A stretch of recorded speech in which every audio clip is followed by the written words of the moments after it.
Welcome to Secret Room, where untold stories find their voice.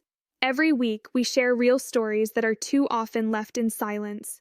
Today, we bring you the story of a little girl who carried her pain in silence for decades. She writes, I grew up in a large family compound surrounded by cousins. We ran, we played football, we climbed trees, we fished in the streams. I loved pretending to be a soldier, often dressing up like a boy just to fit in with them. But my home was different. My father's voice was always loud, filled with anger and sarcasm. I was too scared to speak to him. I longed for someone gentle, someone who could understand. My aunt's husband was such a man. He was patient with his daughter, kind in his ways. Many times I wished he was my father instead. He felt safe, until one day he didn't. We were playing carom board with my cousins. I chose to sit beside him. Slowly, I felt his arms holding me in a way that didn't feel right. His hands touched where they shouldn't. I froze. I was just 10 years old. But I stayed silent because I was afraid. Afraid my mother's relationship with her sister would be ruined. Afraid my cousins would shame me. Afraid I would be blamed for not behaving properly.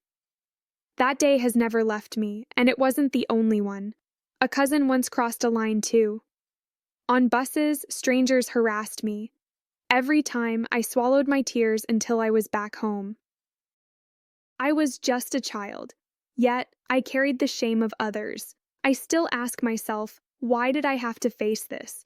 Why didn't the adults protect me? Why couldn't I speak? Now, almost 40, I forgive myself. I know I was only a little girl, too scared, too obedient to speak up. But I wish things had been different. I wish my father had been approachable. I wish my mother had foreseen this kind of situation and trained me in advance. But she was also struggling with chores, earning money, and caring for her father and husband. She didn't even have time for herself.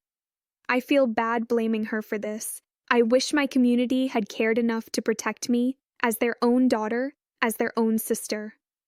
I still wish I had been stronger. But today, by telling my story, I hope another child will know. It is okay to speak. It is never their fault.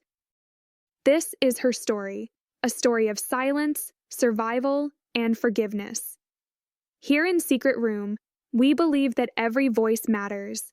If you have a story you've been holding in your heart, share it with us. Because silence should never be the only choice.